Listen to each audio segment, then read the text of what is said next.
Neither Felicia nor Marcel was a DNA match to their dying son Chris. Dr. Glory from the fertility clinic, where they did their artificial insemination, pulled their IVF records. She discovered a catastrophic error during the embryo transfer 10 months earlier. Their embryo had been swapped with another couple's who shared the same last name. On the same day Felicia came in for her procedure, another couple had also scheduled their transfer. The couple's last name was Okafor. Felicia and Marcel's last name was Okafor too. The embryos had been labeled only with last names and procedure times. In the chaos of that busy morning, the embryologist had mixed them up. Felicia and Marcel were too stunned to speak. The baby fighting for his life in the hospital was not theirs. Their biological child was growing inside another woman. And somewhere out there, another couple had been living with their baby, believing he was theirs. Dr. Glory had already contacted the other couple.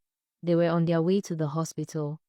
2 hours later, Felicia and Marcel stood outside the consultation room as Celine and Josh Okafor walked in. Celine was heavily pregnant, her belly round and full. She looked about 9 months along. Dr. Jude explained everything again. Genetic tests were run immediately. By evening, the results confirmed what everyone now feared. Celine and Josh were Chris's biological parents. The baby in Celine's womb belonged to Felicia and Marcel. The room fell silent.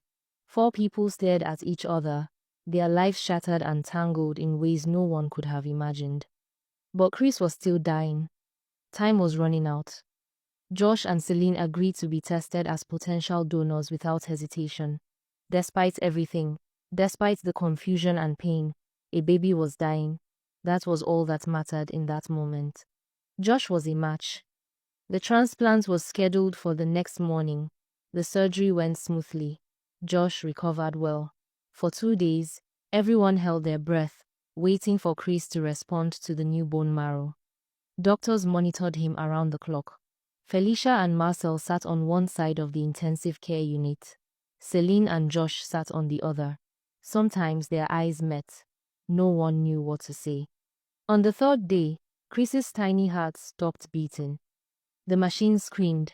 Doctors rushed in. They tried everything. But his body had been through too much. The infection had spread too far before the transplant could take effect. Dr. Jude pronounced him dead.